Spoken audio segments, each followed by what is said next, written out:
Hi everyone, I'm Firefighter Chris, and I work here at the Shelby Township Fire Department. I have been working here for 10 whole years. Some of you probably aren't even 10 years old yet. Today, we're going to talk about some fire safety things.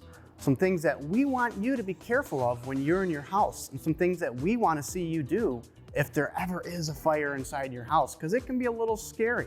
One of the things we want you to do is if mommy or daddy are cooking and they're on a stove, it could be really, really hot.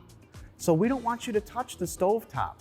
We want you to stay away from those things because it can burn you. You can get bad burn on your hand. So we don't want you to do that. So we want you to stay away if mommy or daddy are cooking. If you do ever see mommy or daddy leaving maybe some papers or some plastic things on top of the stove top, you can tell mommy and daddy, Firefighter Chris told me that you're not supposed to have those things there, and you should get rid of them and not have them close to the stove because they could catch on fire. One of the things mommy or daddy might do inside the house is have a candle lit. So there's two things I want you to remember about the candles. If they're lit, you need to not touch them. You need to stay away from them because candles can cause fires. Although they might smell nice, you need to stay away from them. The other thing is, we need to make sure that we blow those candles out when we're done with them. Just like when we have a birthday and we have a birthday cake, when we're done with those candles and we want to eat that cake, we blow those candles out. And we need to remind mommy and daddy to blow those candles out when they're done with them because we don't want them to start a fire. Another thing, mommy or daddy might use a lighter or a match to light a candle. We don't touch matches and we don't touch lighters.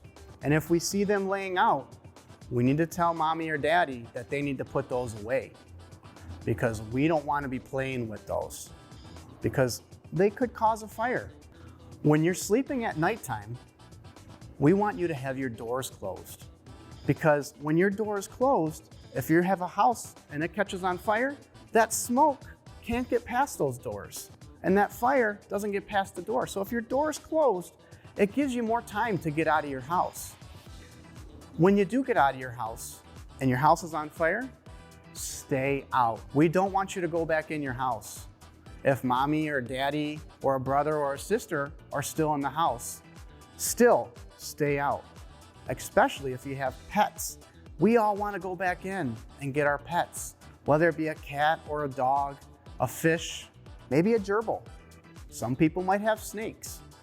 I make a promise to you right now.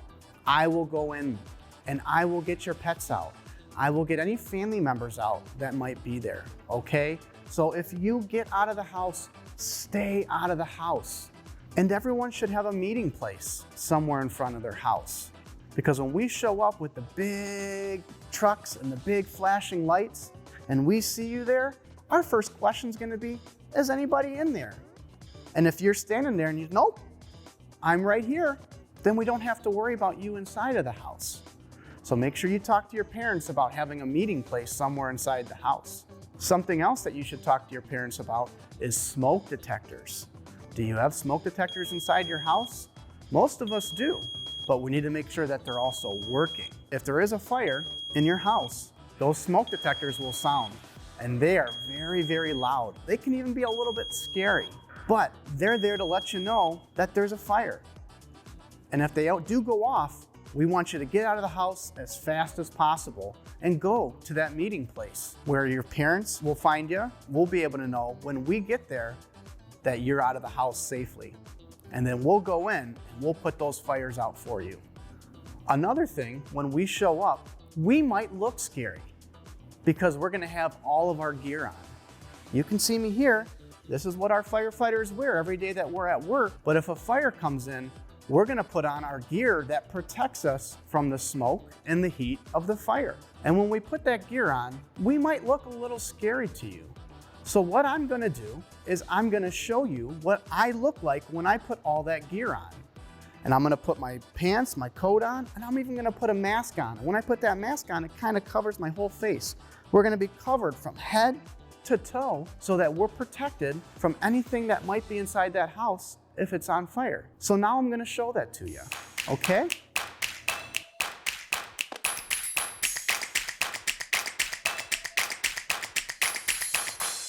when we get dressed at the fire station, before we get on our trucks, what we do is we take our boots, and we have special boots that come off real quick. So we'll kick those off and we'll put our pants on in our fire boots. So we pull those up. We put our shoulder straps on to help keep our pants up.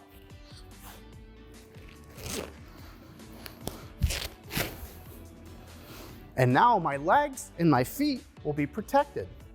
So now I'm gonna put my hood on, because we like to make sure that our head and our neck are protected too. After that, we're gonna put our coat on. So we put our coat on here and we zip it up.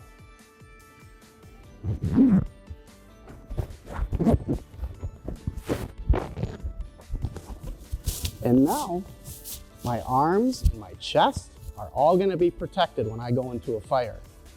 So what we have inside of all of our fire trucks here at Shelby Township are our air packs. So these right here, this big bottle, this holds air in it so that we can breathe inside of a fire. So we put on our air pack.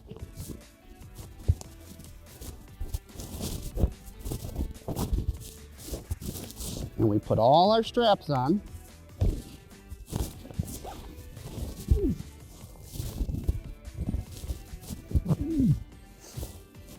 And then when we show up on a fire, this is what we're gonna look like. And before we go into a fire, we're gonna put on 3 more things: our mask, our helmet, and our gloves. So before we go in to fight a fire, we're gonna put our mask on.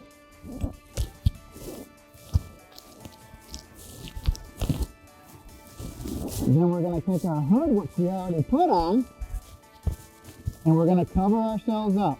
So we're completely covered up. Then we're gonna take our helmet and we're gonna put our helmet on, because we don't want anything to bop us in the head when we're inside of a fire. And we put our chin strap on so it's nice and secure. We turn our air packs on, just like that. We put our gloves on.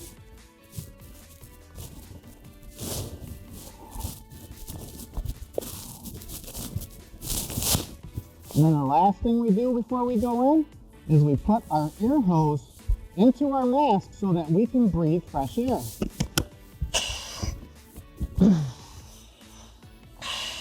So this is what we're gonna look like when we go into a house fire.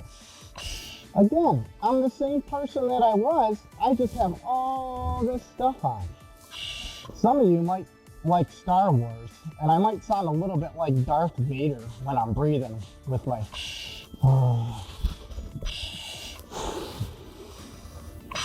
But that's how we get our fresh air from our bottle back here. It goes from the bottle through here, and this is how we breathe. So if I come into your house and I'm yelling, "Fire department, anybody in here?" I want you to yell back, "I'm over here."